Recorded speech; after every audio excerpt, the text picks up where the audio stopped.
This is the City of Waupaca's City Plan Commission meeting. All right, welcome everybody to our night of meeting here. We actually have a public hearing first. So I'll call that public hearing to order. This is for a special use permit for Lori Jackus and Brianna Marsha for Cahoots Adult Day Center. They're the agents for the WTKD Properties LLC, and that's on 506 Wisconsin Street. I think you all saw in your packet that they're looking at taking over the, what was it, Taekwondo building that was on Wisconsin Street and using it for adult care. And as you read in your packet, it said that since it's in a multifamily or resident R2, it needs a special use permit, and so that's why there is a public hearing. Aaron, do you want, or Andrew, do you guys want to add anything to that? No, I'll just read off some notes here. It's in the R3 multiple family residence zoning district. As you already mentioned, group daycare facility, operation hours 8 a.m. to 6 p.m. They'll have anywhere up to 25 members that they're serving, 10 employees, no substantial changes to the property that they're looking at other than interior, so nothing on the exterior. Fits the special use, and staff didn't have any concerns. So. Okay, so this is just a public hearing. The way that this works is we give individuals that would like to speak in favor of the special use permit to step up to the podium, give their name and address for the record. And then after that, we would hear testimony in opposition, if there is any, of either. And then after that, then we'll go into our regular City Planning Commission meeting and then actually discuss the special use permit at that time. So at this time, we will take testimony in favor of the special use for this property on 506 Wisconsin Street. If you'd like to make comments in favor, please step up to the podium, give your name and address for the record, and limit your discussion at the podium to 3 minutes or less. Anybody that'd like to give testimony in favor? Okay, any testimony in opposition?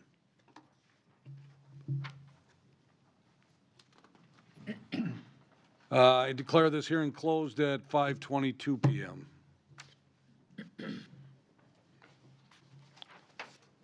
All right, let's go to the Planning Commission packet then. This is the regular City Planning Commission meeting. Today is Wednesday, December 4th, 2019. It's 5:22 p.m. I call this meeting to order. Justin has taken attendance. We just have one commissioner that's not here tonight. John Kinnear was unable to make it and has called in and said that he would not be here. So we do have a quorum tonight, and we'll just move forward. We have an agenda. There are a couple of handouts that I'm sure Aaron and Andrew are going to talk about as we go through the night. So we'll just include those in with our packet. So we need a motion to approve the agenda. So moved. Second. Motion by Keelan, second by Fair to approve the agenda with those couple of handouts. Discussion, all in favor signify by saying aye.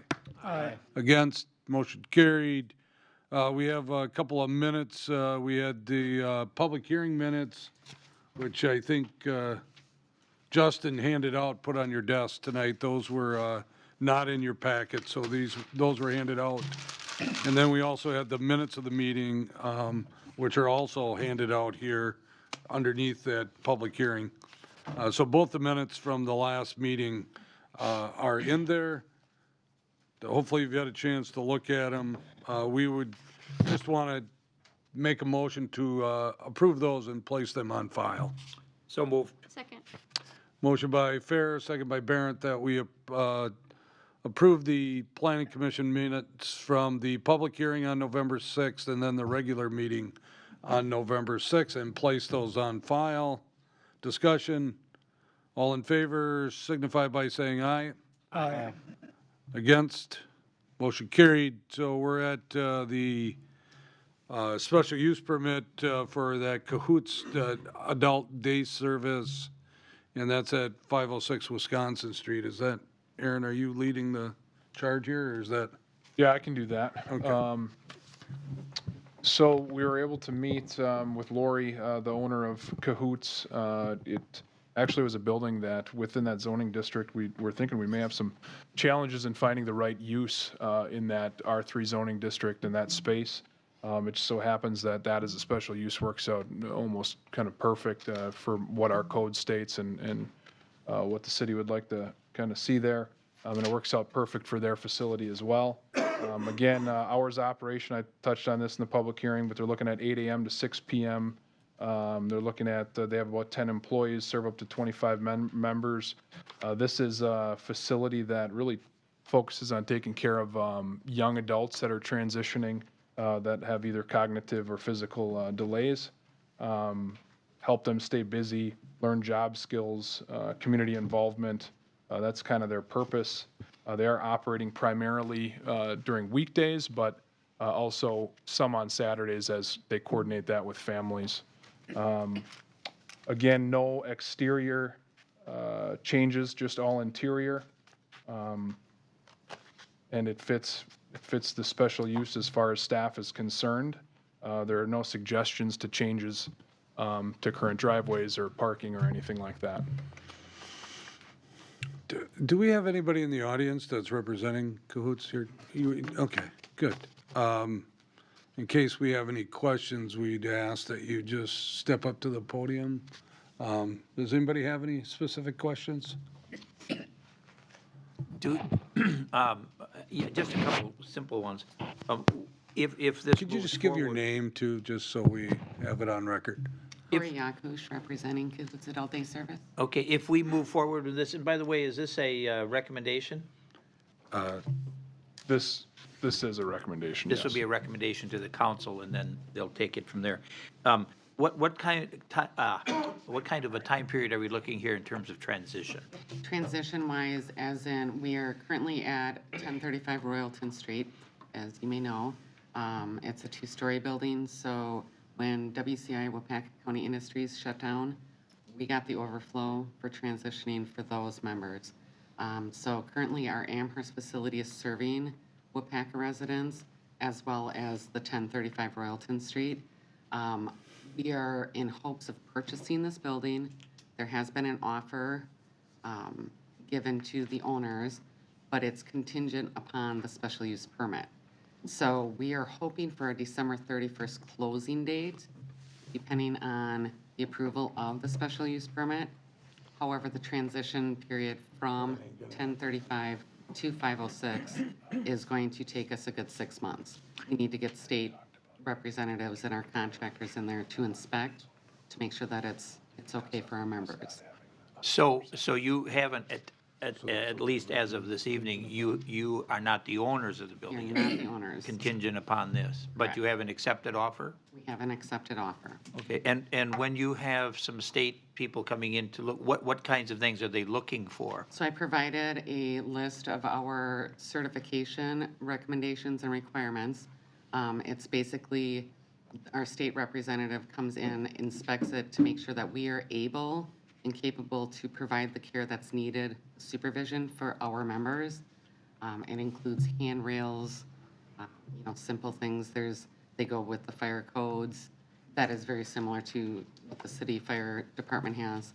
We have to have a occupancy permit to prove to the state that that building suffices for our members. And are you hoping to have those interior changes all done by the time that inspector comes? We signed another one-year lease at 1035, so we are there till November to give us plenty of time to do what we need to do for the state representative and our contractors, Community Care Incorporated, Lakeland Care District, Inclusa, and Iris is who we contract with. So they all have to come in before we can start doing our business in that building. And assuming you move to the new site on Wisconsin Street, are you going to abandon your other building? Yes. And our landlord is aware of that. We've spoken with Dan Schomer Rentals. Okay. We've talked to him about that as well. Thank you.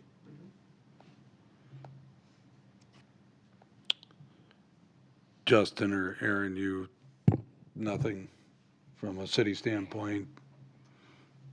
I don't see any issues with the use of this in this zoning and also the building. I think it's a great fit and a great service.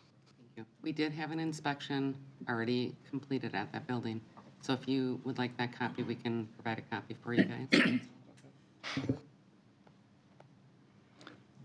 Well, you did inundate us with quite a bit of paperwork here, so yeah. We could use a little bit more. Yeah. Okay, so what we would be doing, Planning Commission, if you're okay with that, we would be, someone would be making a motion to recommend to council the special use permit for this property. I'll gladly make the motion, but, we do not meet again as council this month. Yeah, I was just asking Aaron then, let him explain this to you. So I spoke with Lori on the phone about that closing date and it being contingent, and they were comfortable with making it contingent upon plan commission approval or suggestion to council rather than council because of that not having the December 17th meeting. I'll second Alan's Okay, motion. motion by Keelan and second by Fair that we recommend to council the special use permit for 506 Wisconsin Street for WTKD Properties LLC, which will operate Cahoots Adult Day Service out of that building property. Any further discussion? All in favor signify by saying aye.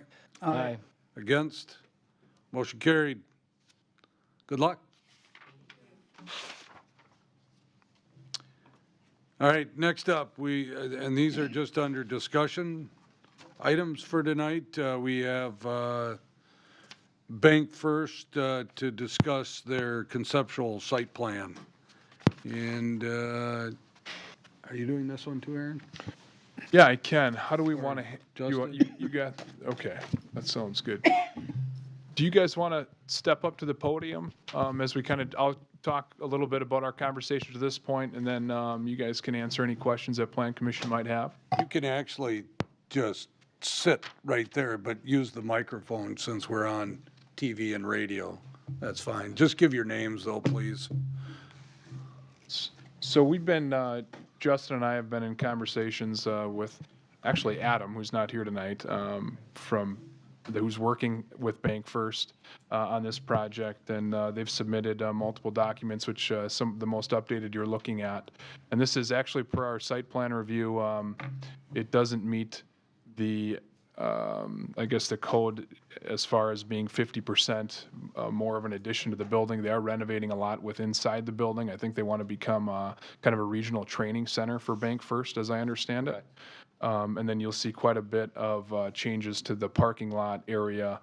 Actually, there's a street that cuts through that parking lot, a street right-of-way that we're looking at having vacated, and then also a street that would be rededicated off of Cooper Street, which actually isn't city street right-of-way currently.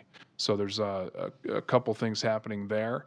Also a CSM with the property. They bought the property right next to them where the house was just torn down, but do not need that entire parcel, just need a portion of it for some of their parking lot extension. So they have worked on a CSM to make sure they define those lines, and then there's a discussion on what happens with that property afterwards too. But I guess that's how I'll kind of queue it up, and I can turn it over to you guys to provide any information from here. Okay. Phil Pogman, the facilities manager with Bank First. This process has started probably 2 years ago on our end, basically right after we acquired the Bank First National Waupaca branches. We're looking at redesigning and, like Aaron has stated, making this a training center as well, not only for our members, but also for the community groups basically 24/7, 365 access that we would allow for other groups to use it in our building, keeping our portion secure as we need. We did buy the property next door, had that demoed, taken care of. Fire department was able to get great use out of it. I had multiple conversations with those guys, and they were forever grateful. Volunteer myself, so I understand those opportunities are few and far between. I know one thing that we kind of discussed, and it's still up in discussion, is our monument sign location. It wouldn't necessarily be on our property, but talking with Aaron, we would make that our property where we want to put that monument sign, basically right at the end of Fulton and Jefferson Street. We're looking for visibility of that sign down Fulton Street to be seen from Main Street. You know, if you look down, there's our Bank First sign. That's the reason why we want to put it in that location.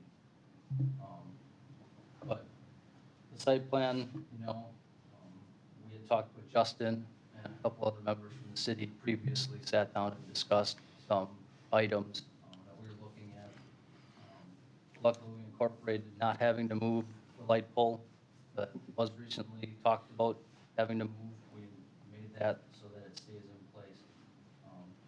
Looking to tie a couple features from your recent project that you did out in the street and the parking lot area, incorporating some brick pavers to match the area in our parking lot as well, and really just upgrading our building and making it stand out to our standards, which we serve as our buildings are our billboards. Is ultimately what we go by.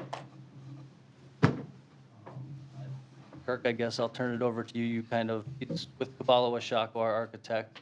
He's taking the lead on working on this project for us. So he can probably touch a little more on the changes we'd be making to the exterior of the building, which are very minimal.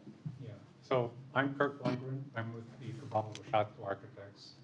And just a minor thing, you should have a more updated site plan than the one you're looking at. Yeah, I think that one with the proposed easement for the sign, Justin.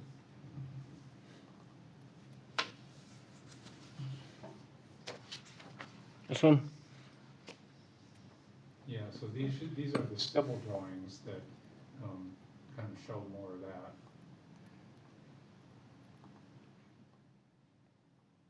This isn't the one you're speaking of, though?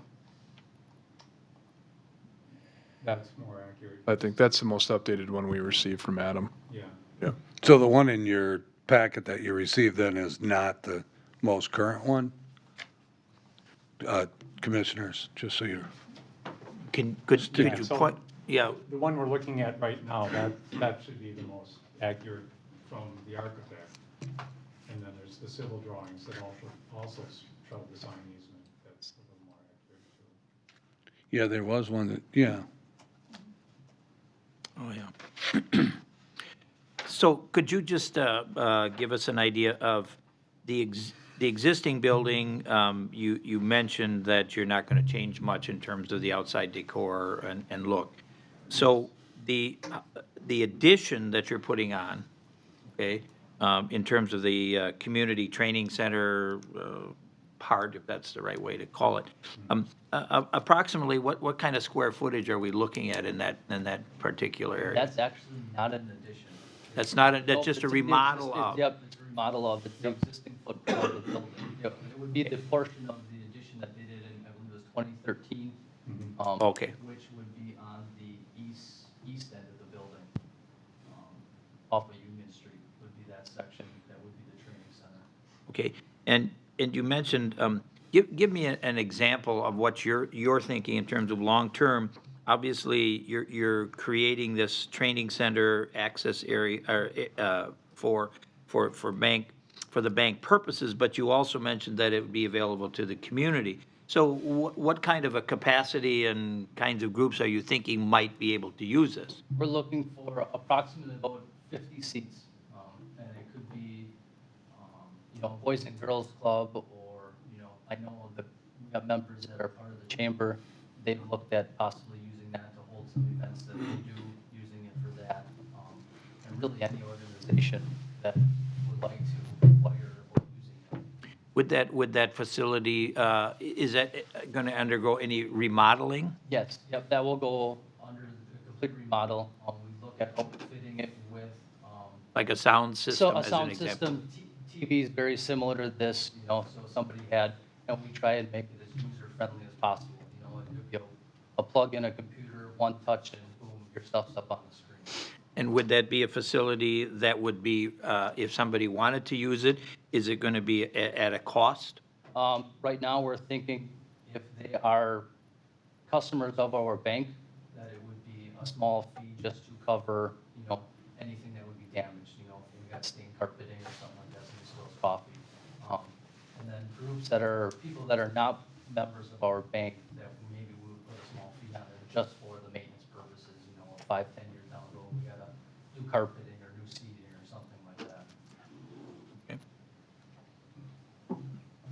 So the exterior of the bank, you talked that you're going to do minimal changes, and what kind of changes? And I think you said you had maybe some material that, Yeah, so That- you can see on the elevations that I think Aaron is in control here. Justin. Justin is, Thank yeah. goodness for everyone else, Justin's in control and not me. He's the man behind the curtain. Yeah. So- the Oz. So to the building, we're adding these aluminum louvers, because if you're familiar with the building, you should be, since it's right across the street. There's very tall windows, and it's an attempt to control some of the sunlight to the building and to kind of warm up the exterior a little bit and provide a little bit of sun control. And so these look like wood, like 2x4s, stained wood 2x4s, but they're made out of aluminum. And it's really kind of amazing what they can do with new products these days, and I can show you what that looks like. And then there's also an entirely new drive-up canopy, which is also going to have like a wood look siding to it to kind of complement the wood louvers that we're putting out. So where the drive-through is, the roof would be changed, or? The entire canopy is coming off of the building, Yep. because right now it's kind of stepped at an angle. Okay, We want to straighten that out, widen our drive-through lanes, because we've got too many vehicles that are coming in and their mirrors are hitting the drive-through equipment and the bollards. We yeah, want to widen out the lanes and Yeah. straighten it out. You probably have no problem. yeah, my mirrors come in automatically, though. Go ahead. Yeah, so with the louvers are probably the biggest change in the exterior. And then we would just add our Bank First lettering to the canopy section over the main entrance off of Jefferson and Union right on the corner. I know that there's some parking already in that, some of the area, but you've got, and I'm looking at the one that I have, it's a little different, but according to this, it says 16 stalls and then 11, so basically you have 27 stalls there. How many stalls are there currently, do you know? I mean, is that a much larger group? I don't know what we have currently. Has that been pushed out from where the original was? Yes. Okay, and I know Aaron, in his description at the beginning, talked about the property that goes beyond at the end of Fulton Street that has nothing on it. What's your concept of what's going to happen with that piece of property? So with us being a community-based bank, we're all about community give back. There's been a long discussion, and I believe Aaron is meeting with them tomorrow to discuss possibly a VFW like Memorial Park. That's kind of our number one goal right now, would be them to have the first opportunity at this. And I know that with them needing to get funding and everything for it, they actually need a chunk of land to have before they can start pursuing anything else. So right now, that's kind of our long-term goal for that section. Obviously, with the understanding of having our monument sign kind of within that area, just for our purposes as well. And if the VFW wouldn't go, then we would look at alternatives, maybe come to you guys and say, do you have any suggestions? What would you like to see there? And, whether it be a small picnic area or a park or something like that. So the original idea is not to gift this property to the city and have the city work with the veterans, or So you would work directly with the veterans? I mean, or is that up for discussion? I think that's up for discussion. Okay. Depending upon, what the VFW would need, if it'd be easier if we would give it to the city and the city would work with them, or, Well, that will be a discussion that you should really have with Aaron, because I know there's opportunities if the city owns the property versus if it's owned privately, to get some grants that maybe would help with that Okay. too. So, yeah, so everyone I've been in contact with to this point, I have been under the impression that it would be turned over to the city and the city would work with the veterans. Okay. And my meeting tomorrow is actually, it's just a phone call with Wayne Eisentrout, who's with the VFW here. And just wanted to update him after this. One thing we were waiting for a little bit is just to see it, like a CSM, to see exactly where those lines were. And then they have to determine, once they see that, hey, can this space work for what we were thinking? So that's kind of where we're at with that conversation. Does that fall, fall in line, that property with the downtown redevelopment? There was a lot of discussion at one time about the end of Jefferson Street in terms of the overall. Is that going to work in I that think, plan? I believe actually that's specifically mentioned in the downtown plan, that Veterans Memorial, because I think that's been a conversation for a while. Yeah, well, and I think they came to the school district looking for a piece of property once upon a time, which didn't go through. Correct. So I know that, and I only say that because they have had some alternative thoughts since then. Yeah, in my conversations with them in the last month, it sounds like this is still their priority spot.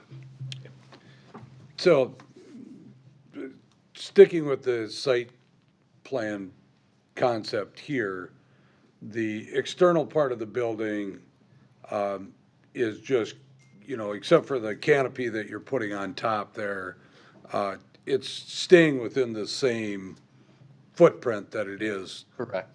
now. And so there isn't really much change to that.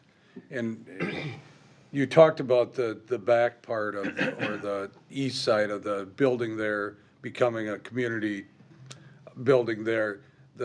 And I'm just being nosy now, but the front part of your bank, are you looking at doing remodeling of where the tellers are and that Yeah. area too? And We would be basically almost completely gutting the interior teller line portion. The offices would stay along the exterior wall. Those would pretty much stay the same, just with updates, paint, carpeting, lighting, all of that. The teller line would be cut, and as you can kind of see on the rough layout of it, it's straight, which goes into our security standards that we have put forth now to having visibility of all doors, just because of our security officer, his request on any projects that we do. okay.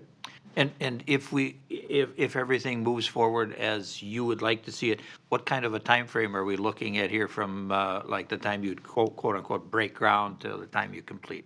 We are looking to end of 2020 to be completed with this project. And when are you thinking of maybe starting? We're looking to possibly start after it goes to an action item next month. We're going to be sitting down, going through bid documents and having those released by hopefully the end of January. And is there gonna be any time in which the bank itself would be closed? So we would stay fully functional. The only portion that we would not have accessible would be when we do the drive-through section. It would be shut down during that time.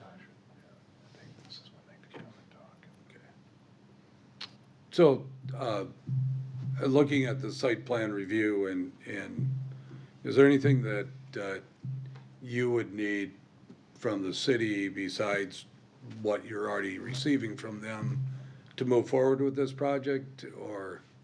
No, I think, talking with Justin earlier in the planning stages, we addressed the entrances and exits for both the parking lot drive-through section on Jefferson Street, and then also the area on Division Street. We would look at putting in some curb there for proper drainage of the water, because right now it's kind of just some rock and stone that's there, and it looks really messy. So we would look at shortening up that area and cleaning that section up. So the 14 stalls that are on the east side of the building there, you're assuming, are you those would still be used by bank employees and, Primarily, those spots would be for any customers that would have a long time within the bank, you know, a closing or something like that, or for the training center. Our employees were urging them to park where the 11 and 16 stalls are to the north. okay.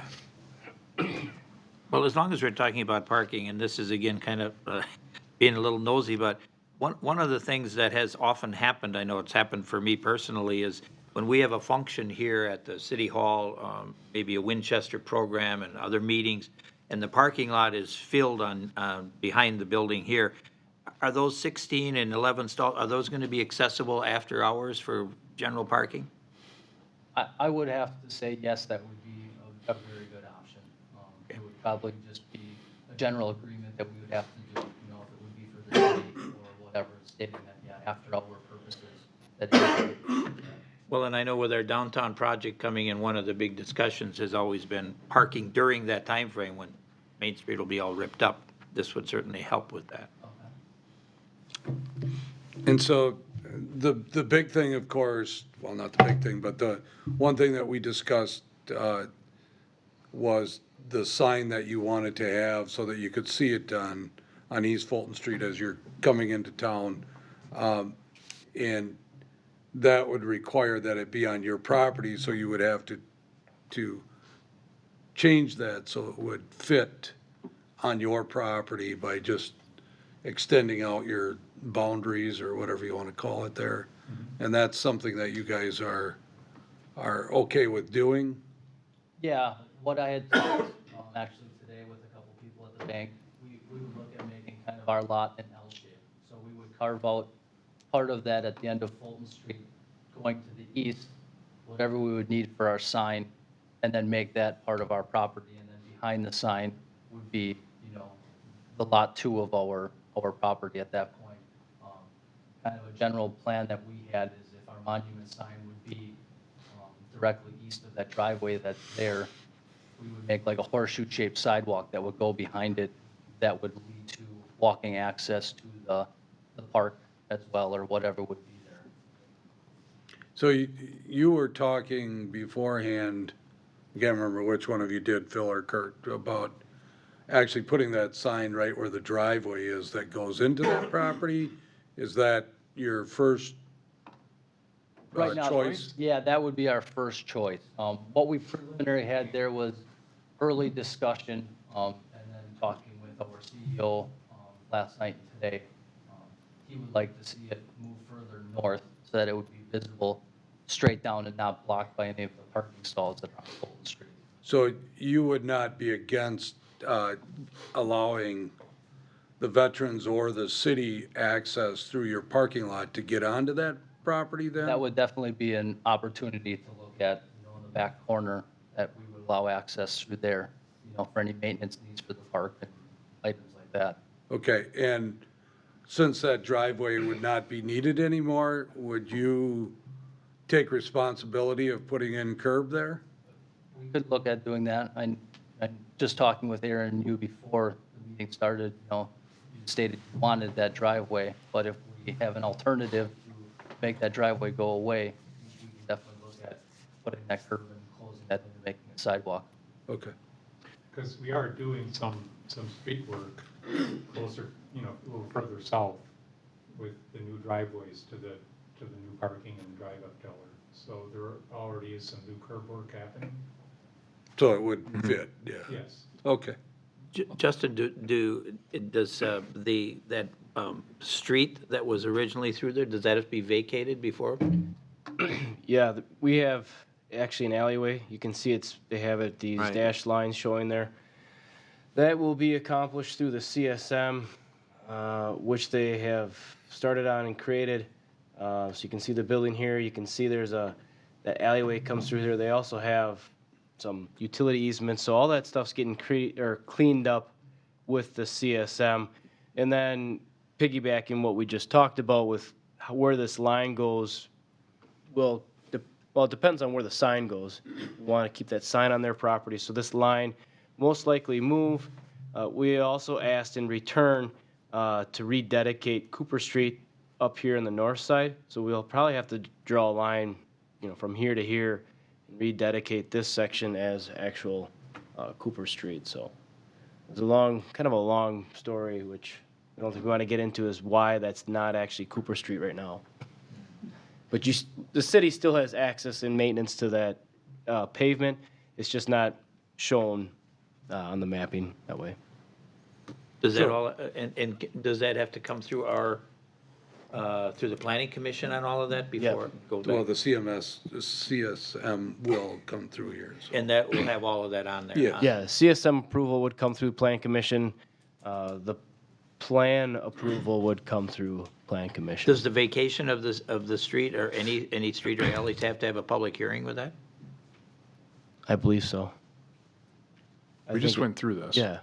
Yeah, I think we did, yeah. So we'll have to have a public hearing on top of that. Yeah. We just did that for Shamble Road, so. That's right, out of Gusman. Yep. Yep. Yep. This is an alley, It's still public, right? though. Yeah. Okay, so this was just for discussion tonight. And Phil and Kurt, we appreciate you guys coming. Is there anything else that you would like to talk to the commission about? I know obviously you have the opportunity to work with Aaron and Justin and Andrew on this, so let us know if there's anything we can do to help. It's my understanding this will become an action item then on January 8th. Yeah, so the idea is to bring this for January 8th. Yes, that's the next planning commission. Yeah, so we would bring this forward for site plan review at that time. I think we kind of got a lot of these documents actually this week, I believe. So we just didn't have enough time to put that as an action item for that purpose today. So would the intention be to have the CSM updated and revised from what it is now to, I guess, how we would like it to be for January 8th? I think ideally, that would be great, yeah. Okay. Yeah. That comes after the council meets, council meet on the 7th. Correct. So it'd be 2 weeks after that before the next council meeting, Be the because we're going to final make approval. recommendation First. to the council. Right. That would be about, the middle of January or the 20th. So, yeah, January 21st would be that next council meeting. We'd appreciate too if you could get us any materials that we would be acting on the 8th. If you could get that to us like on Thursday the 2nd or Friday the 3rd, so that we can make sure we mail it out to our commissioners so they have time to look at it too ahead of time.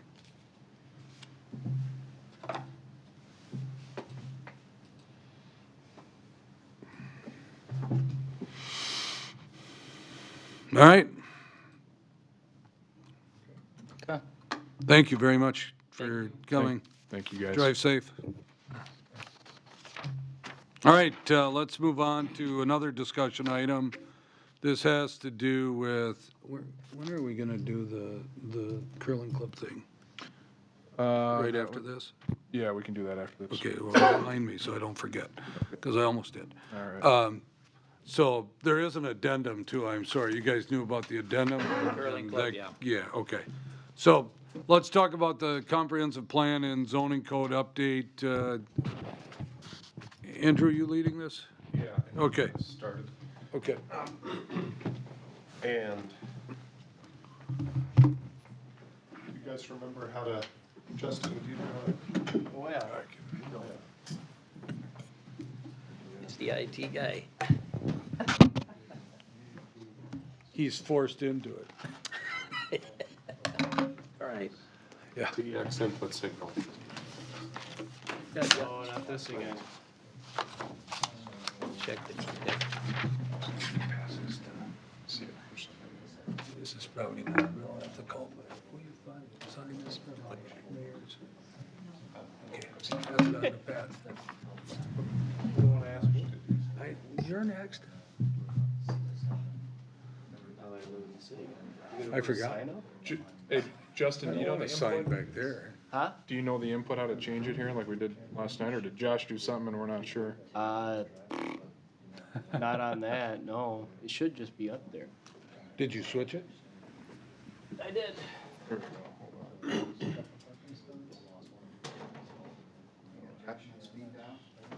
He's not here. Otherwise, you could just pull up, I have something on the X drive. Oh, Do you want to just pull that up? Well, now we gotta figure out how to get back. Right. TV's supposed to be set to HDMI 3. Okay. This says input 1. This says input 1. You want to get the 3. 3? Yeah. It's on. I don't know.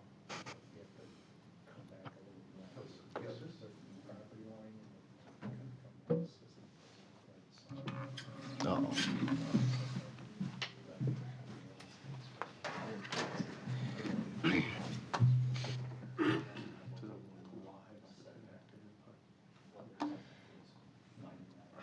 Where on the X drive, Andrew? It's in, You got one. I guess, This one here? no, it's in city, is it planning? Let me go down to planning. The podium is input Go 1. down to planning. Does that help you? I don't know, I didn't really see an input 1. I saw HDMI 1 and it didn't do anything for us. Top one. Presentations. Yep. Let's try it again here. Yeah. Just work it through Justin's, I think, assuming. But, No signal.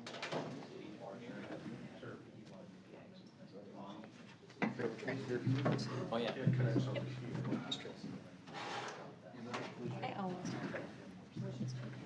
So, we're gonna have to have Josh bring us down here and Get on 700. show us how to I think do this. we might have something here. We got it. Paul. you got it? It's up on Okay, that. we got it, we got it. No, it's Steve. Yeah. No, I don't know what this one over here. Do you have it up over still, there. Justin? All right. There we go. Is that yours? Okay. Or is that theirs? Aaron's an expert now. Is that your computer or theirs? That's my, well, the city's computer, Well, I but I mean, use it for work, It's not on so- that one there. No, it's right here. That's the batteries, right, Andrew? So we didn't figure it out. You No, just put it on yours. just came to the rescue again. Oh, did you put it on You're here? welcome. Yeah, jeez, I was feeling pretty good about that. I thought I did something. Yeah, you sat down. Josh might have to be worried about his job. No. Anytime I can show up Jensen. Oops. I got my review coming up soon. Well, you don't have to worry about that. You're not Haven't gonna. made it there yet? You're not gonna pass anyway. Yeah. No, this is a comprehensive plan. Would you mind just taking one of those and passing it down? I can send it down. There's still 2 documents here. Okay.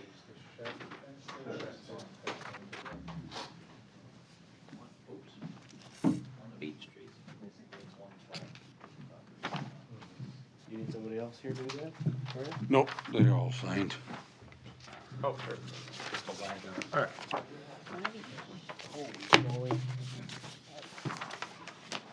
That.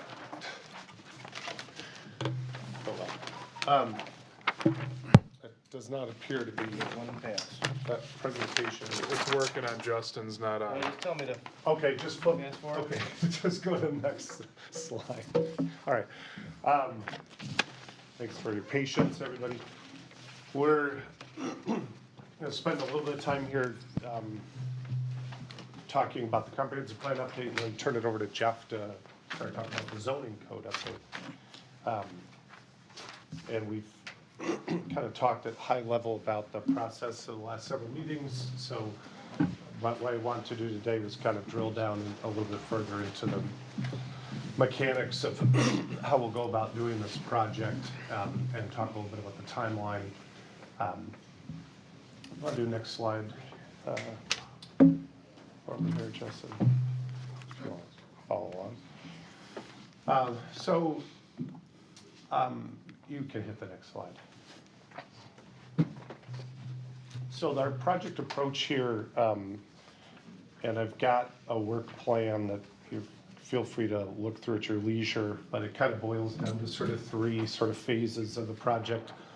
The first phase is really kind of educating, looking at some of the trends that are going on, and I'll share with you a few that for you this evening.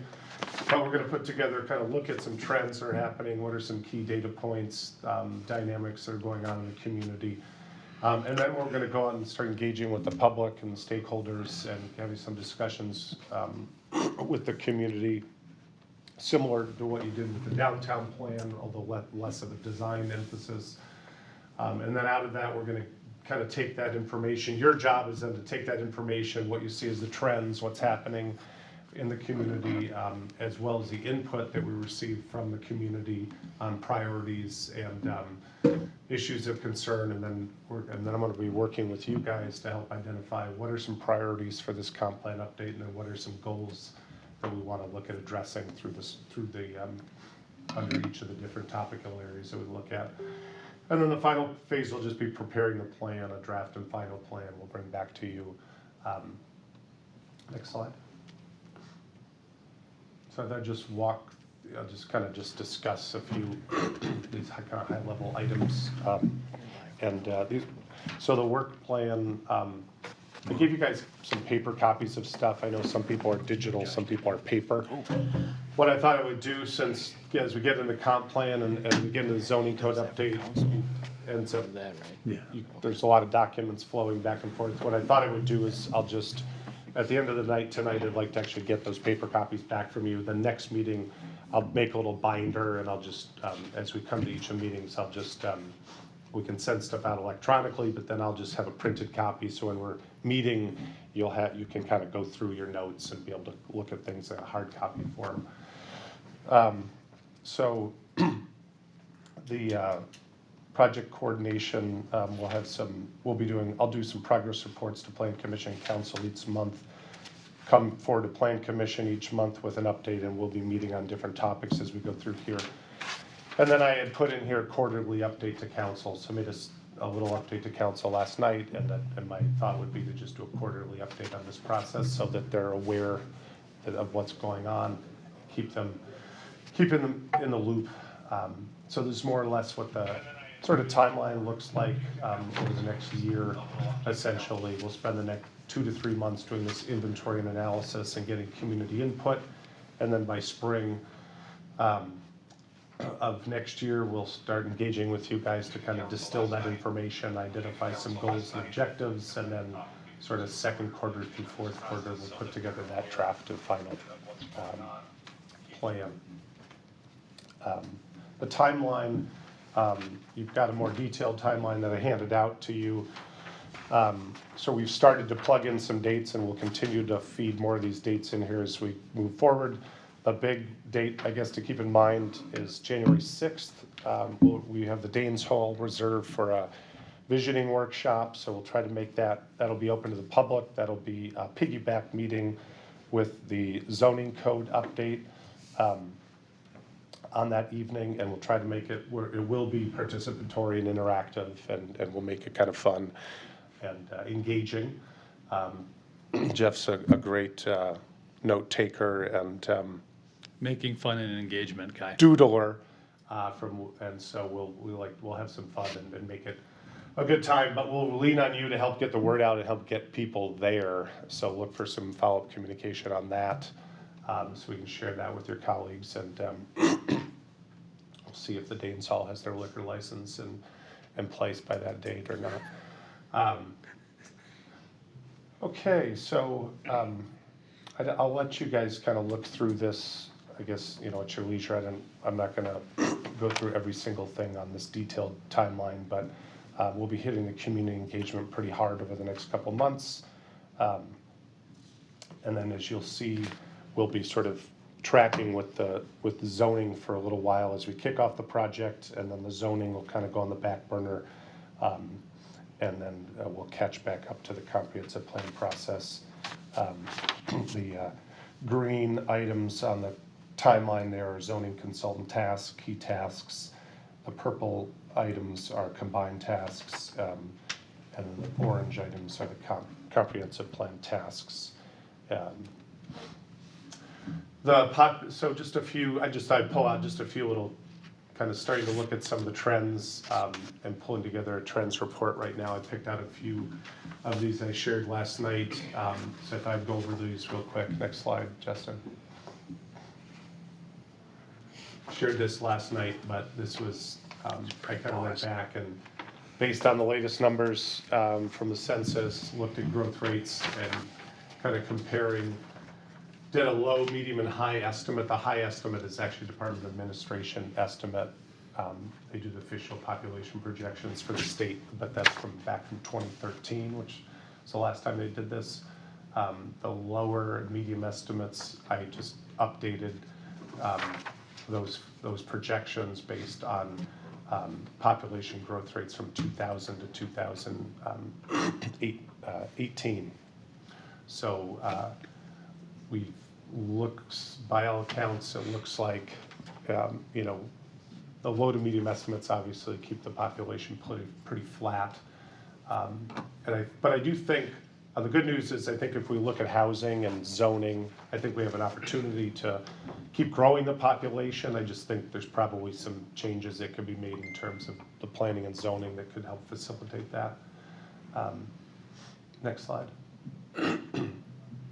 This is one that I just find is a good one to ponder. Persons per household, the long-term trend now is just a declining number of persons per household, and so I forget the exact statistic, but it's something along the order of, you know, in the next, you know, decade here, only 20% of families will be sort of what we consider kind of typical families, you know, a family unit living at home with a couple parents and some kids. It's really only going to be like a fifth of the housing. We're seeing a huge increase in number of people that are living alone or living with one other person. And obviously, as you get older, that tends to occur.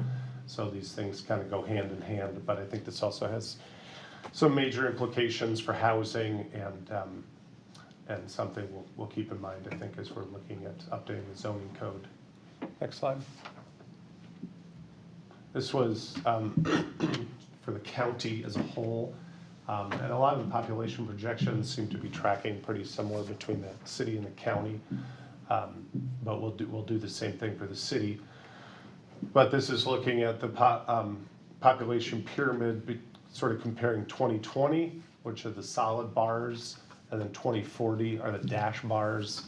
And it really just graphically illustrates kind of both what we're sort of planning for, but also what we're kind of hoping to steer this trend a little bit by being proactive to maybe counter balance some of these trends. But when you look at birth rates in the county, birth rates, death rates, net migration patterns, this is what the projections show, is really a decline in all the age cohorts all the way through 69. Age 65, 69, a decline, really a net decline in population among every cohort up to 69, and then some rather large increases in those older cohorts. Andrew, can I jump in with a comment? Yeah.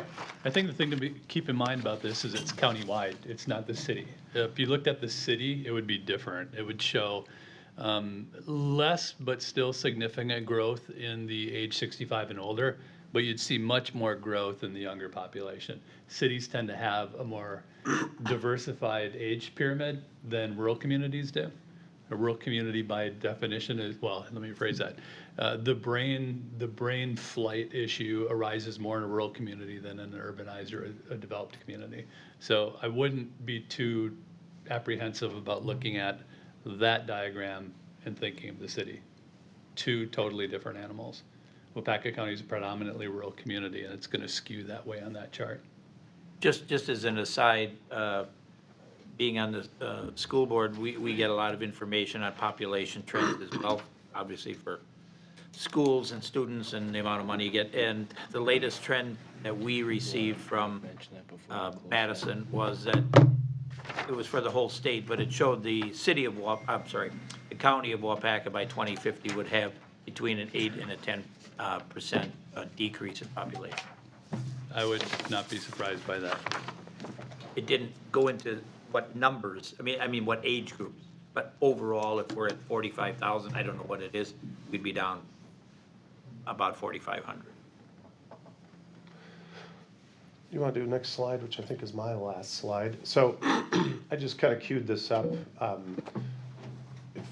as some of the key issues and opportunities that have kind of jumped out so far, in no particular order, but and this is just a very initial kick at the can, but looking at, you know, the aging population, housing, we've talked a lot about, talent attraction, retention, as we met with some of the larger employers and the school district and the county economic development folks. You know, that talent attraction retention piece is significant and ties into housing. How do we attract or retain workers to support the jobs that you already have, much less attract new industries to town? And then we'll rely on you guys and some surveys from the public, you know, to help tease out additional key issues impacting, you know, obviously retail and the evolving, changing nature of bricks and mortar retail, I think is obviously a major issue impacting the city. And then it's you know, we'll start looking at some opportunities and brainstorming, how do we address some of these issues. So I guess I was just kind of curious, didn't want to get into a real in-depth discussion, but I was kind of curious before I turn it over to Jeff, you know, what you guys were seeing or thinking in terms of some of the key issues that you think we're going to want to take a look at as part of this process, or what you see as maybe some hidden issues or some key challenges that you're aware of, you know, with the different hats that you wear in the community.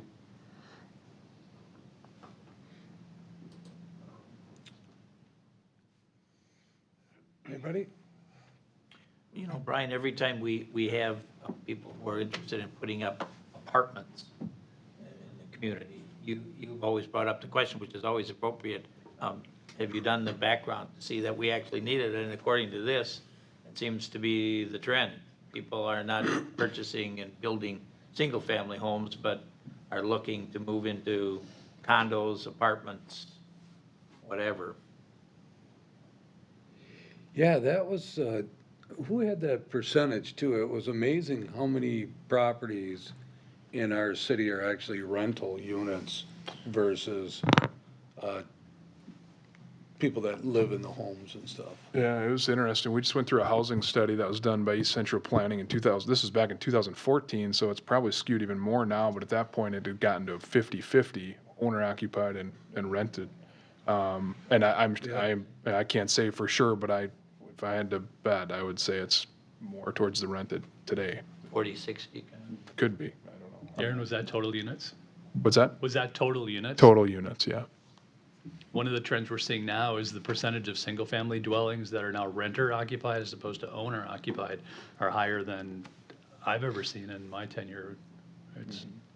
We were in the cities.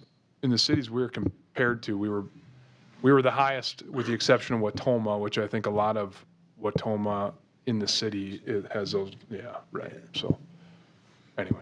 Yeah.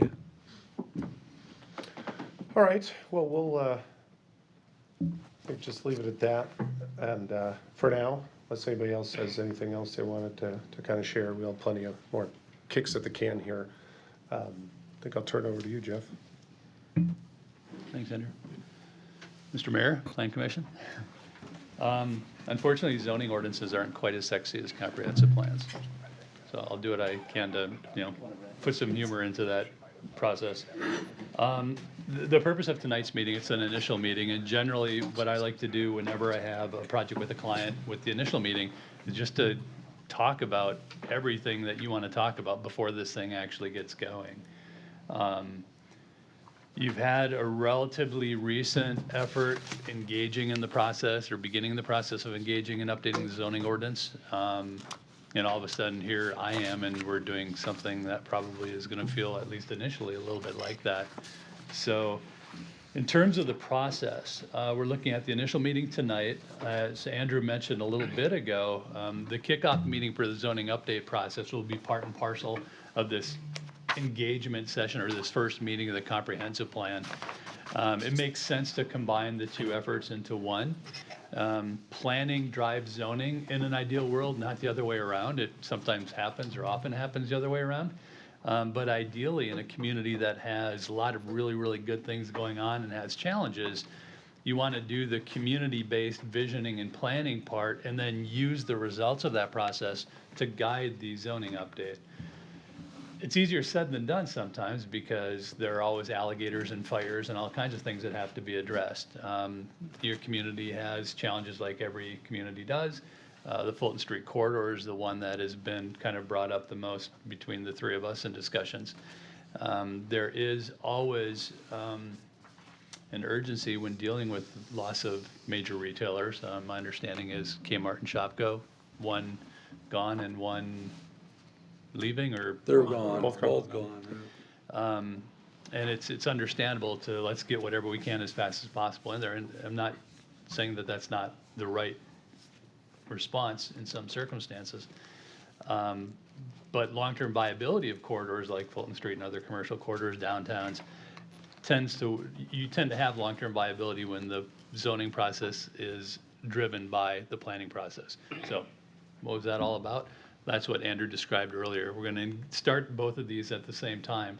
Zoning ordinance is going to then slide off to the side and put the brakes on for a while as we go through the real visioning and concepts and ideas portion of the comp plan. And when we start getting to a point where we have a direction where the community is saying this is where we want to go, both for the city in general, but these specific neighborhoods, these specific districts, then the zoning ordinance will come back into play and we'll start talking about the specific ways, the specific tools we can use to achieve whatever those goals and visions are. So that brings us to something called the stakeholder workshop. Generally, we're looking at Plan Commission members and members of the community that you as Plan Commission members believe need to be in any meeting involving zoning. Maybe business leaders, it may be landowners, it may be significant, statesmen and statespersons within the community, but whoever you feel is critical to the long-term success of the zoning ordinance process, we'd want in that meeting. It will have a visioning element. Unlike the comp plan, which is broad community-based, this one's going to be focused primarily on what a zoning ordinance is, how it works. I know that you as a commission have had some discussions about form-based zoning and other concepts versus Euclidean or the standard zoning you have now. We'll talk a little bit about that. You may recall when I presented the audit back in June, we delved into that a bit. And my own personal thoughts on zoning is that in 2019, 21st century, we're not seeing Euclidean zoning ordinances or form-based zoning ordinances or performance-based zoning ordinances anymore. We're seeing zoning ordinances that have elements of all of those various methodologies, specifically targeted to the places where they work best. So again, the purpose of this meeting is to have that discussion a little bit tonight if you'd like. I'll just keep talking as you've learned. So stop me if you'd want to get into a discussion about, or brief discussion about those particular methodologies. And then we're going to jump into the process of actually putting together a first draft. When I have that first draft ready, we'll have a Plan Commission workshop. We actually sit down, we walk through it, and we really tear it up. Let me know what you like, what you don't like, so we get something more refined before we go to the presentation to the public and eventually to a public hearing. So again, the zoning ordinance process itself is relatively brief, 6 months, 7 months, 8 months in terms of total. But it's going to occur within this bigger process. So there will be times when we'll go at it a little bit intense, and then you probably won't see me for a while. I'll be putting the document together. We'll come back in, and I think I'll be working a little bit with Andrew on the comp plan at his discretion as well. So that's really all I have tonight, but I would, again, be happy to talk about the ordinance process, any questions you have regarding anything related to zoning. So could you give us an example of what you just mentioned, that we used to have zoning in this form, this form, or this Sure. form, but now it's kind of combined? What would be an example, kind of a visual of that? Sure. So I'm not sure if you have the document in front of you, but the last handful of pages of my audit, I think it was page 15 or so, has a snapshot, Cliff's Notes version of each one of these codes. But the basics, Euclidean zoning is the kind of zoning that, for lack of a better phrase, we all grew up with. It's based upon the establishment of districts and the separation of uses. It's been around since 1921, City of New York, 1920 New York, 1921 City of Milwaukee, two first communities in the United States that had zoning. It basically says, in this district, you can do those things, and in that district, you do those things, and it separates everything apart. So, and when you think about 1920s New York, it's not understandable that something like the separation of uses would arise, right? You had Triangle Shirtwaist Fire, and you have all these horrendous conditions in these very, very densely developed urban environments, where you'd have tenement buildings next to iron smelting facilities, next to everything, and something bad would happen in one place and it would take out an entire block. So Euclidean zoning is what the City of Waupaca ordinance is right now. You have residential districts and business districts and industrial districts and such. And within each one of those districts, you have uses that are permitted, uses that are conditional, uses that are special exceptions and such. The previous foray you had into this realm a couple years ago focused pretty significantly on something called form-based. So Euclidean zoning, districts, uses that are allowed within. Form-based diminishes or minimizes to extent the uses and focuses on the appearance of the structure and the way that structure relates to the neighborhood, relates to adjoining structures, relates to the zone within which that structure is located. So what I mean by that is, when you think about Euclidean zoning, I think most of us would be uncomfortable with a daycare center next to an iron smelting facility. All right, it's two extreme examples. Form-based zoning would ostensibly say, as long as the form of the use, the form of the development is compatible, the use is not the most important factor. I think you went through this quite a bit with commercial. You had a number of different commercial zones that were proposed. A lot of focus on building height, setbacks, landscaping, where the parking's located in relation to the structure, the pedestrian sphere and streetscapes and things like that. So form is really about how it looks, and the argument is that the function follows design. If you design things properly and you design them in a way that are integrated within the neighborhood or the community, it'll work even if they're different uses, residential, commercial, institutional, whatever the case may be. The one that's more common now than even form-based is something called performance zoning. And performance zoning says it's not about the use, and it's not about the way the structure looks, it's how the use has the potential of negatively or positively impacting adjoining uses.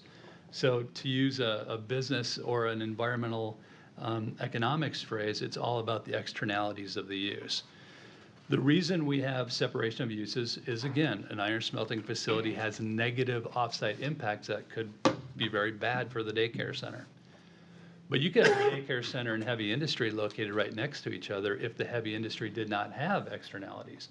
It didn't have vibrations and noise and emissions and discharges and lots of traffic and lots of heavy machinery. Jeff, I'll interrupt you. You can say, just to point out, I believe we have a daycare facility in our industrial park, right? Yeah. So there's a good example of that. So performance-based zoning says, and it's performance-based is almost entirely dependent upon site plan review, and you have that background. You've worked in that process.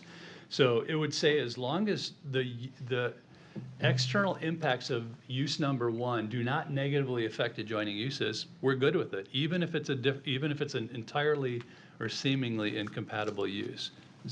Did I say that clearly enough in my mouth as it was in my brain? What are your thoughts when you talk about that, we always, when we talk about site plan review, we're talking, 7, 8, 9 of us making decisions for the community. Obviously, that has to be recommended to council, I'm assuming. But, so then there's another 10 people involved in that. Do you think that creates problems or not, I guess? I think the answer is yes and no. I mean, it really depends upon the people, it depends upon the process, and most importantly, it depends upon staff. My opinion when it comes to, as you may recall, I'm a zoning administrator for about a dozen communities in Wisconsin. And my thought is if you create a framework with your zoning ordinance that allows for flexibility, allows for developers and landowners to be creative within whatever constraints, within whatever framework you create, you actually end up with some stuff that's kind of cool, potentially kind of cool. What you don't typically end up with is the same old thing over and over and over again, which is what you do tend to get in a conventional Euclidean code, and what you can get to a degree in a form-based code. The best example, and I'm going to pick on a community I know well, but the best example of a form-based code, the unintended consequences of a form-based code, is the city of De Pere. So the city of De Pere, small community abutting the city of Green Bay, population I think most recently is 25, 26, 27,000. Very nice historic downtown, not dissimilar from what we have outside the doors here. And what they did in a reasonable attempt or an understandable attempt to preserve that unique downtown was impose some design guidelines that basically made every new development be as if it were created in 1890 or designed in 1910. The flexibility to do something complementary was not in there, is not in their code. So you end up getting something like a Main Street USA Disneyland or Disney World situation. That's the risk of form-based codes, right? That you create an image or you create graphics that say, this is what we want in this area. So every developer looks at that and says, well, that's what they want. That's what I have to do. And if you're confident in certain of those images, they're great because it's predictable. You know that's what you're going to get. But the concern I have as someone who has somewhat of a design ethos is I'm not sure that we're all that good at knowing exactly what the design should be like. I think the people who do that for a living, architects and developers, can come before you with something that you may not have thought you'd like, and all of a sudden you're looking at it and saying, well, this is kind of interesting. The reason I answer the question that way is the reality of zoning today is generally you have a Euclidean foundation, a conventional zoning foundation with these form, performance, incentive, and other elements to it. Think of it as you have the right tool for the right job. Form-based is, if every problem is, if your only tool is a hammer, every problem's a nail. And when you build a form-based code or a performance-based code, you're basically in that hammer and nail situation. With the hybrid, you have all the tools available, and forgive the mixed metaphors, bad analogies, and the scratchy voice. I hope that gets to the guts of it. In the end, I think the ordinance that is going to be best for your community and most communities is something that has elements of all of them, specific to what you want to achieve. That's what the comp plan's about. So in the downtown area, you'd use something that probably more heavily form or performance oriented. In a residential neighborhood, you're probably going to stick with something more Euclidean, right? If you play out that form example to a kind of ridiculous conclusion, I mentioned to Andrew, you have a neighborhood that has single-family dwellings, and there will be a design ethos there. Maybe it's an old working-class neighborhood, or maybe it's a Victorian or Elizabethan structure neighborhood. Well, you could put in an industry, an industrial use, or an intense use that has the form of all the single-family dwellings, but you're still putting something that's not a single-family use in a single-family environment, with all the shipments that come and the shipments that go and all the deliveries and all the customers and that sort of thing. So it's not just about form, it's actually about uses that are potentially not compatible, even if the form is. Is that relatively understandable? It is. I mean, I didn't mean it as a negative thing. I meant it as we're always very careful to make sure that we are thinking for the whole community and not just for ourselves as we go through this process. And it does seem like we are driven by zoning versus planning, to tell you the truth. So it's good to hear those things. When we get done here, we're going to talk debits and credits afterwards, okay, everybody? So, go ahead. Yeah, unfortunately, there's a tail wagging dog element to this process. We would like to design this really, really good thing based upon community values and input where there's, if not consensus, informed consent, and everybody says this is the path forward, and then you create the tools to do that. But in the day-to-day administration, it's, you don't administer a comp plan, you administer and enforce zoning regulations and land division regulations and architectural and design guidelines and such. So we have these big umbrella values that we use to paint the mountain, and then we use these tools to get us to the mountain, and sometimes we get too mired in the tools. As far as the actually initial question you asked, Mr. Mayor, it's about the process. If a community has a very good, very understandable process, and by that I mean it's laid out in the code, but it's also laid out in your application forms and your checklists and your guidelines, so that anybody who interacts with your zoning ordinance knows from day one what it is that he or she has to do to get through the process. That's the most important thing. I've rarely had developers tell me that the problem is you have too many steps or not enough steps. The developers tell me that you have steps that you didn't even let us know existed. So how are we ever to know that you value this thing or that thing when it's not in your ordinance, it's not in your code? So those are, in terms of efficiency and building, community support, that's the most important thing with any zoning ordinance update. It's making sure the people who actually have to use it can do so in an informed, knowledgeable way. So if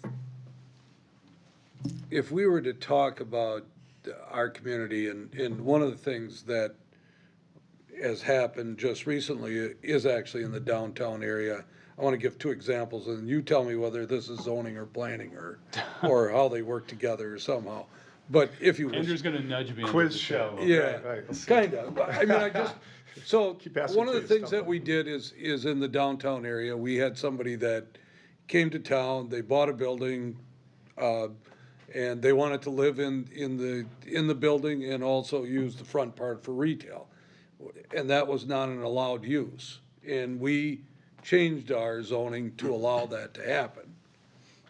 So that would, and what it did is, of course, it gave the opportunity for other people in the downtown area to use those older buildings, and actually, by doing that, they wouldn't have to have two properties, so they could put all their investment into one and make it a better place on Main Street and stuff like that. Yeah, I think as the process, again, that process that started a couple years ago or so pointed out very effectively, the real limitations of a Euclidean ordinance is it doesn't allow for mixed uses. It's separate, keeping everything apart. Well, that's great, but in a downtown environment, not only do we want different uses abutting each other on separate parcels, we may want different uses on the same parcel and different uses in the same structure. That's what brings that kind of 24/7 vibrancy to a downtown that a downtown needs to survive, or to thrive anyway. So was that planning or zoning? I think that was an appropriate response to a proposal that came before you that you as a community valued, and you adjusted your code accordingly to allow for it.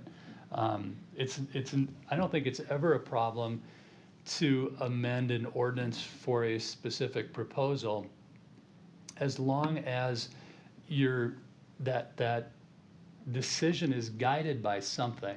It's not just an arbitrary, any port in a storm, somebody wants to do something, let's let them do it regardless of what it is, kind of thing. That's the part that scares people who do what I do a little bit. But no, I'm in a downtown environment, especially this downtown, having lofts and live-work units and artist flats and commercial or office on the first floor and second floor and residential on the third. I mean, that's ideal. That's what everybody wants right now. That's what suburbs are trying to create, and you've had that here forever. If we were to use Sherman and Peabody's Wayback Machine and walk into one of these buildings 100 years ago, you'd find that there was probably a commercial element on the first floor, and then the people who owned that hardware store or whatever it was, they lived right above it. Every cheese factory in Wisconsin, right? You had the cheese factory on the first floor, and in the front you'd have this little shop where you could come in and buy a cheddar or cheese curds or whatever. And where did the people live? They lived on the second floor right above it. Euclidean zoning doesn't like that, right? No, you can't have industrial, commercial, and residential in the same structure. We don't want it in the same district, and you're putting it in the same building. It works in downtowns, though.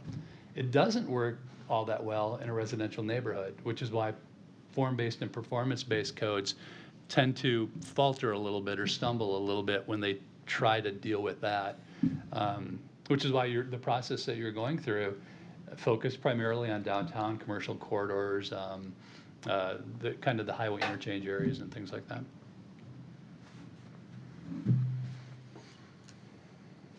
Still going? Always. Can I ask another question then, as long as we're going this way? Yeah, you All can right, ask so as when many you as you start like, sir. talking about, how do you pronounce it, Euclidean? Euclidean, Okay, so. conventional.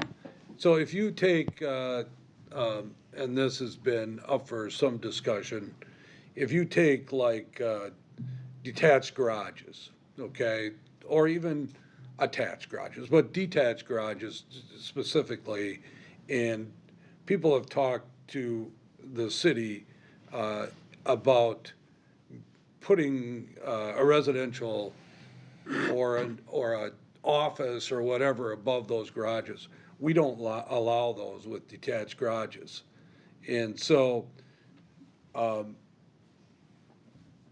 mean, it just says that we don't allow it, and I don't think we've ever really had that discussion because it says we don't allow that. So, I mean, through this process, is that something that we would try to put into the discussion? We would brainstorm on things that we would like to see or have discussed and try and come up with a solution, or maybe there's no solution to it. Well, the fact that the mayor of the city of Waupaca just brought this up to me means I'm pretty confident I'm going to put it into the process somewhere for discussion anyway. Yeah, I mean, that's what this is about, right?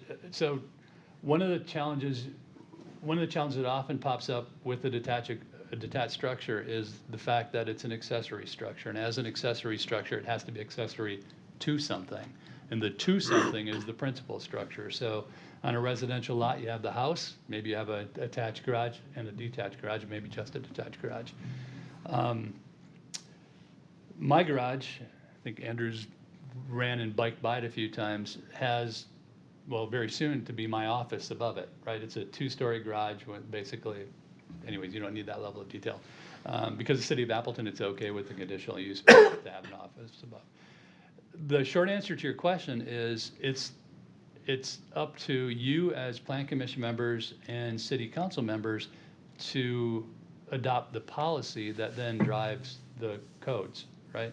So if it's the policy of the city of Waupaca to encourage home-based businesses and home occupations that are allowed to occur outside of the principal structure, then you would certainly want a detached accessory structure, whether it be the structure itself or the second floor of that garage, to be used for those purposes. So if you have a goal of that outcome and your ordinance says you can't do it, then fix the ordinance to allow for that policy to come to fruition. On the other hand, lots of communities have requirements and restrictions like that in place for a reason. So that would be the question. Why does the city of Waupaca prohibit businesses for a home-based business from occurring in a detached accessory structure? There's probably a good reason at one time why that is. Maybe it's not such a good reason anymore. So we'll certainly delve into that. Yeah, it's interesting because we went through the process with and just going away from it a little bit, but the whole idea of the fence, and remember, we just went through that process, and we kind of felt like what the homeowners was asking for was something that was okay with us, but once we had the discussion with John Kinnear, who, what's his position? He's President of Rettler Corporation. Yeah, so he corrected us on some things that Fully pointed out some problems that could develop if you allow for one and what really maybe other people would see. And then all of a sudden you run into some pretty serious problems. I believe Aaron and Andrew and I had a brief discussion about this, but can you give me a quick snapshot of the background with fences? They cleared up the definition of a front yard from a frontage, like a street frontage. There was a house that had see-through lots, right? Side yard. Yeah. Yeah. Front, street in front, street in back. And a street on the side. All right. Yeah, I mean, the general way that we deal with that is we designate primary and secondary street yards, and secondary street yards treated differently than a primary street yard. So whatever street the mailbox is associated with, that has the more stringent requirements, 3-foot fence or whatever the case may be. And then the side yards and a rear yard usually can go to 6, sometimes communities allow 8. A secondary street yard generally would go to that same side yard or rear yard setback. Or you can require a conditional use, city uses a special, you could require a special use permit too. I'm not a big fan of those because the application fees in the public hearing process is usually a bit prohibitive. But yeah, once you designate something as a primary street yard, it allows the secondary street yard to be dealt with as if it were a side yard or a rear yard. Keeping in mind, Would that have of course, solved the problem in this particular? Well, I think it would have, for the most part. Because Yeah. he was dealing with the back, what he thought was the back, not where the mailbox. Well, and right, so second, you have the intent of street yards, right? It's the face of the property, and the argument behind prohibitions on certain kinds of development in street yards is you don't want to show the ugly backside of your lot, where you put the garbage cans in the back of your garage and this ski rule snowmobile from 1967. But when you have primary street yard and secondary street yard, if you don't recognize the difference, that landowner is burdened by limitations that other landowners are not. So you still want to recognize that it's visible from the street, even if it is a secondary street yard. But I think a level of leniency within the code is called for when you have double frontage or see-through lots. Exactly. yeah, and that's what we were dealing with there, obviously. So it was more complicated than we thought it was, to tell you the truth, so, yeah. Mostly because of definition. Right, Yeah. right. What is the phrase, fences make for great neighbors? As a zoning administrator, fences make for like a third of my work. Too close to the property line, on the property line, over the property line, too high, wrong materials, Well- falling down. And they were all named front yards, so if we took, for example, and you don't know the streets very well, but just, this is another part of this, that it had to do with the discussion on fences, but it brought up something else that was an issue. So on Main Street, on the west side of Main Street, there's Main Street, and then right behind it's Washington Street. Most people have their garages on Washington Street and their house on Main Street, the older homes and stuff like that. Sure. Well, if it's considered a front yard on Main Street and a front yard on Washington Street, and they have a detached garage, if that detached garage burned down, they weren't able to rebuild because it's in the front yard. Your ordinance wouldn't allow it, state law would protect their right to rebuild it. Yeah. Your ordinance, and that's one of the difficulties we have when legislature keeps changing the laws. Yeah. Is you're in a position where you either enforce your code or you enforce state law, and we shouldn't have to be there, right? They should be one and the same. Right. But Well, in this case, state law is probably what our intentions would be, to tell you the Right. truth. Yeah, but we were faced with that exact dilemma. If we allowed this to go ahead the way the landowner wanted, then we weren't following our ordinance. right. And so it's like, then, well, why do we have an ordinance if we let people to do something that it doesn't allow for? And that's the dilemma we found ourselves. And that's the policy element, right? That's where you as appointed officials and elected officials say, well, the intention of this rule was X. This is not the application of that intention. This is something that we didn't consider. So I generally don't recommend just getting rid of the requirement to allow, but recognizing that certainly in a double frontage lot, it's relatively unique. Older communities have alley lots, right? And if an alley is publicly owned, it probably meets the definition of a street in your zoning ordinance, which means it would be a street yard. So even an alley, which is intended to be a not really public access, you burden those landowners with the same sort of requirements as if it were on Main Street. And again, that's what happens when you have zoning ordinances that are 50, 60 years old and have been amended many, many times over these little legacy issues that still sneak around inside. I hope when we did the audit, we caught most of that stuff. But yeah, that's something I don't remember bringing up in the audit. So. Sure. I got a question. So we mentioned the B7 district, the fencing. We've done bees and chickens, you know, so we're always. Goats are next. Oh. That's fine. Can we cross off his contract? So it always seems like when these things come up, it seems like one point person saying, this is the way it should be. You guys need to change. We're kind of tasked with, well, do we cave to, seems like this one person, or is this the best for the community? Well, regardless of how it gets done, it always seems like a long, drawn-out process. Sure. Somewhat, well, you know, it gets a little heated at times.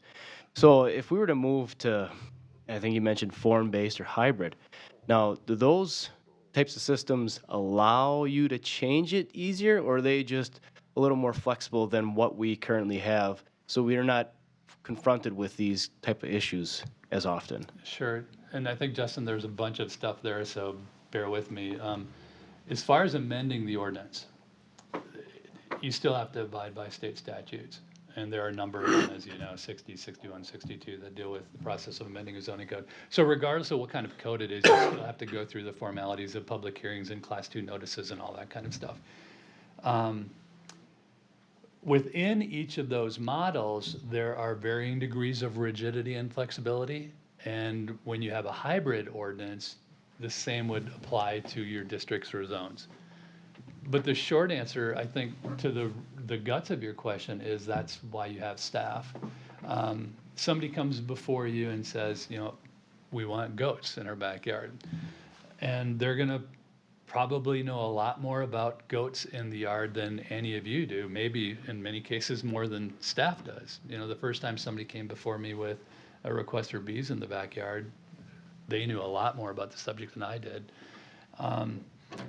The fortunate part of this is it's very unlikely that the city of Waupaca is going to be inventing wheels when it comes to zoning ordinances. Staff would be able to look at this issue and say, oh, okay, well, there's X number of communities in the state of Wisconsin that allow goats as a conditional use in this district or that district. You can contact them, you can find out what works, you can use their ordinances as models. So you're not in a position where an individual may have catalyzed the discussion, but the individual is not driving the amendment of the zoning code. That's the risky, from the zoning administrator standpoint, that's the part where it's a little bit risky, where you have someone with a really, really loud voice who's very passionate about something, who is driving the amendment of a code as opposed to kind of a learned discussion in terms of the policy implications of doing that. But yeah, bees and, I mean, if we're talking 2019 in a community that doesn't yet allow bees or backyard chickens, it's in the significant minority in the state of Wisconsin. You know, in the city of Milwaukee, you can have bees and chickens on lots that are smaller than this room. Goats too, in some of them. What you're going to have is people who have industrial and commercial sites that will want to have sheep or goats come in as the landscapers. And they have these portable fences that go up, and all of a sudden for a day you'll have this, and then they're gone. And you have this yard that's chewed up of all the bad stuff, all the good stuff remains, no chemicals, no fuels. No. I'll be knocking on Aaron and Andrew's door in the near future. I think they already have. Oh, yeah. Right. All right. Anything else? Thanks again for your time and the opportunity. It's nice seeing everybody again. Yeah, no, thank you. We're, appreciate you working with us. We need it. Okay, let's move on. We have that addendum that went out yesterday. It has to do with an expansion that the Waupaca Curling Club is proposing to do. And Aaron, I think they talked to you, right? So. Yep. Justin, do you have an opportunity to bring this up? Rhonda sent us and you guys have it too, in a handout at the beginning of the meeting. But long story short, so the curling club is looking to do about a little over a 300 square foot addition. It's off of their current building, and it's really located pretty close to the middle of their property, which you can see on your what was handed out to you, and I think Justin will get it up soon. So this is a really interesting scenario. The curling club was built. The original curling club was built in a district that right now would require special use, but it was built before zoning started. So the zoning map was approved in the city of Waupaca here in 1966. I'm going to fast forward. In 1998, an addition was done on the curling club facility. But at that point, when the addition was done, which would usually spark a special use permit application, it was still a use that was permitted by right. So it wasn't a special use. There wasn't a special use needed in 1998.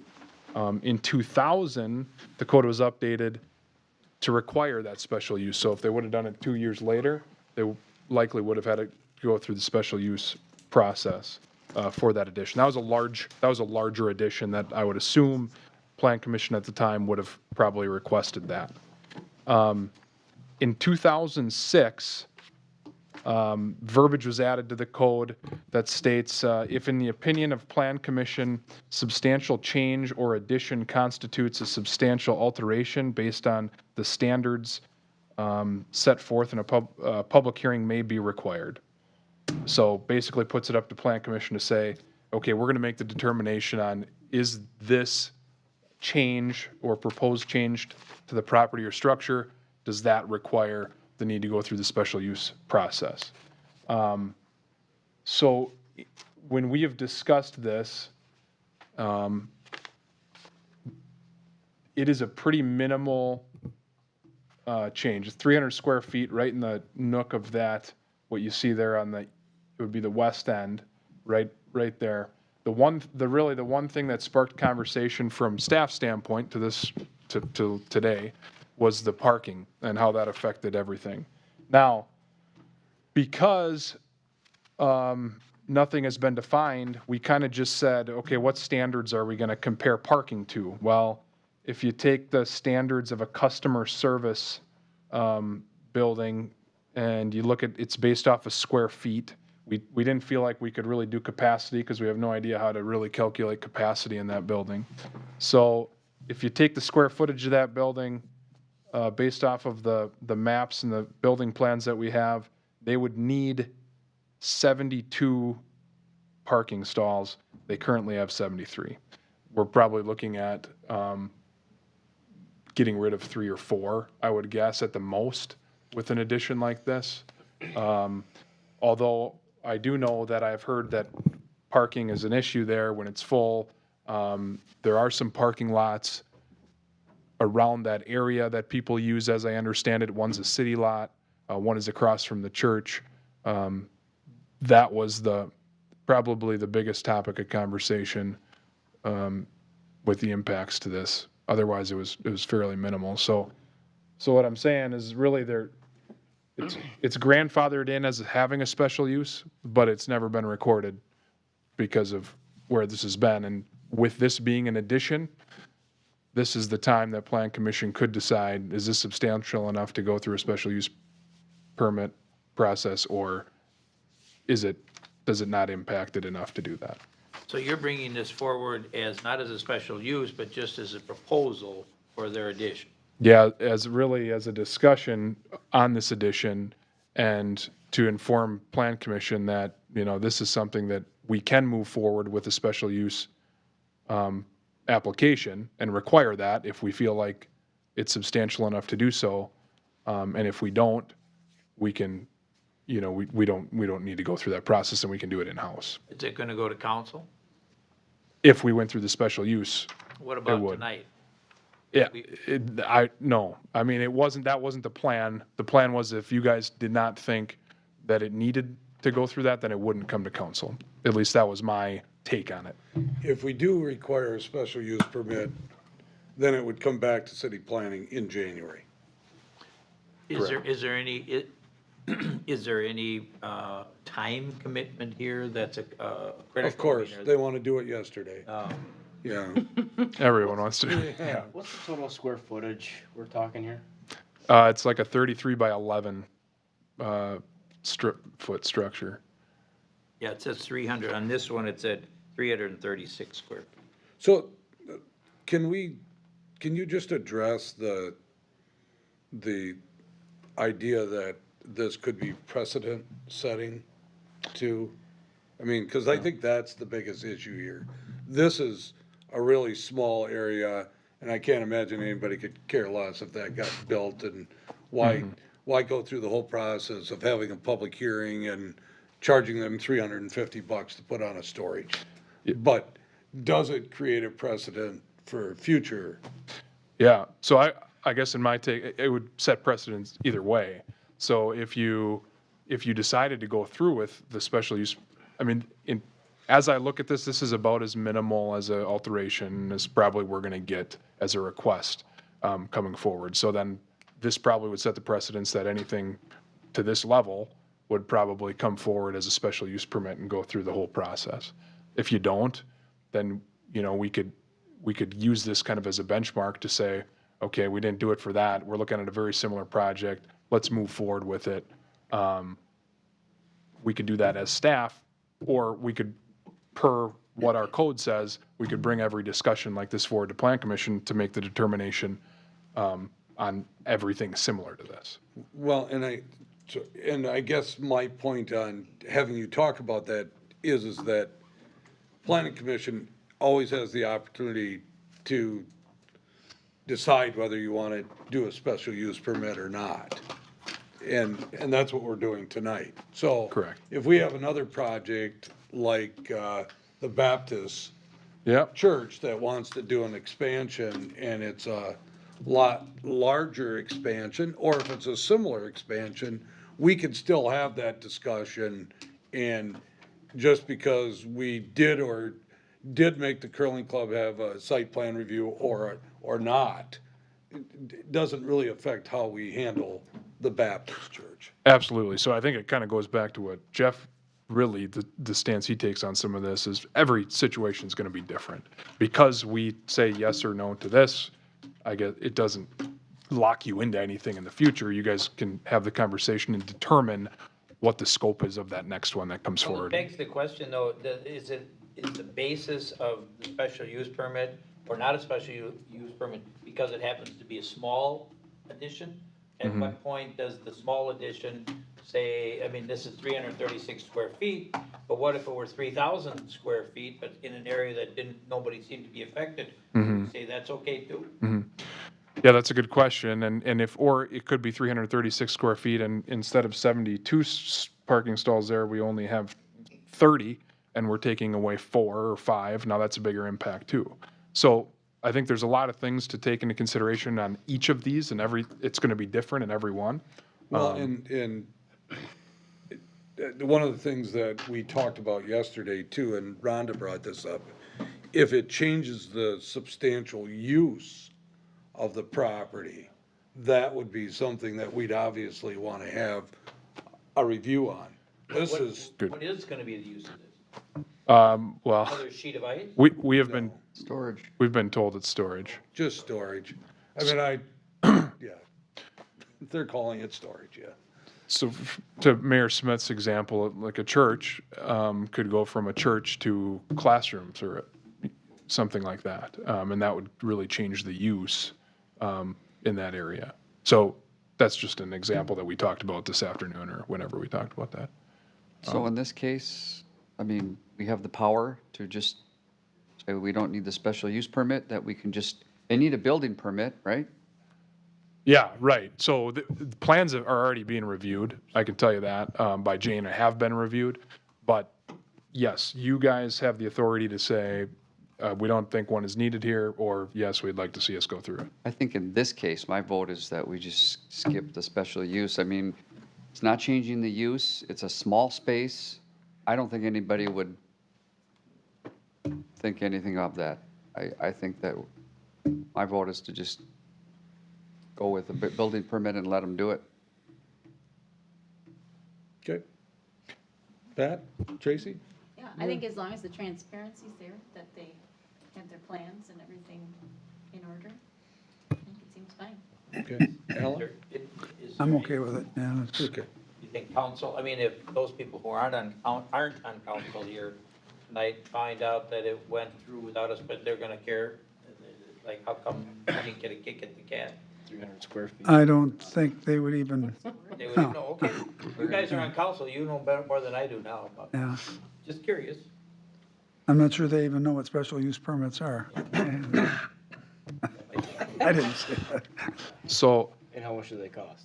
Site plan reviews, though, do not go to council. Those are approved by planning Planning commission. Commission.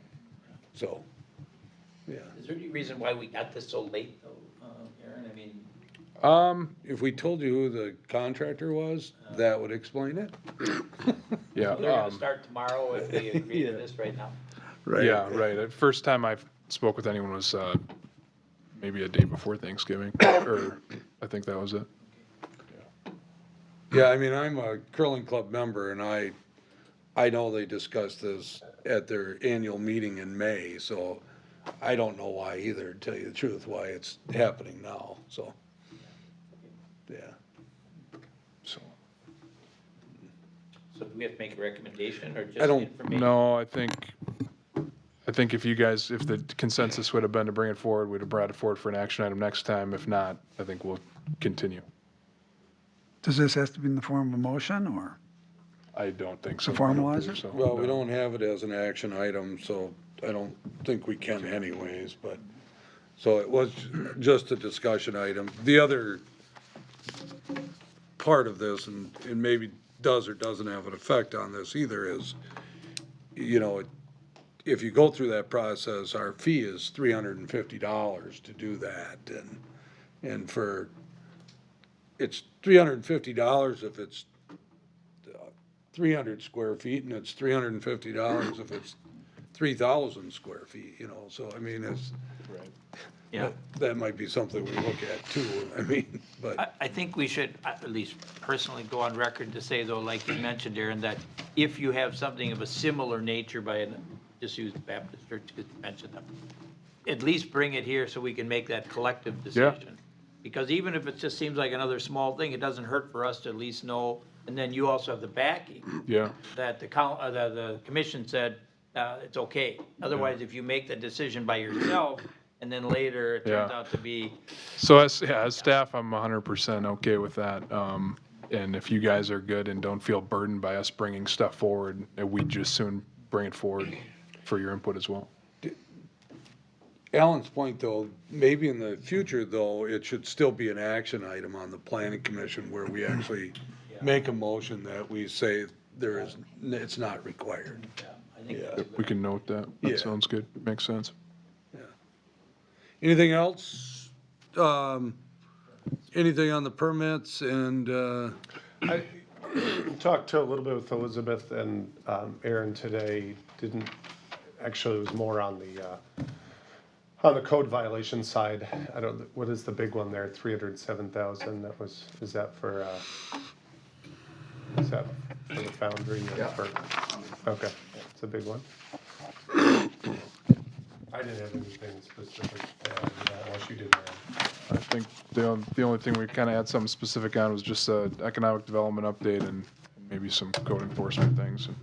Are we any closer to the dilemma with Ruby's Pantry? Well, that's just a part of this zoning. They're looking at the Fulton Street corridor. Yeah. So, no. Just wondering. No is good.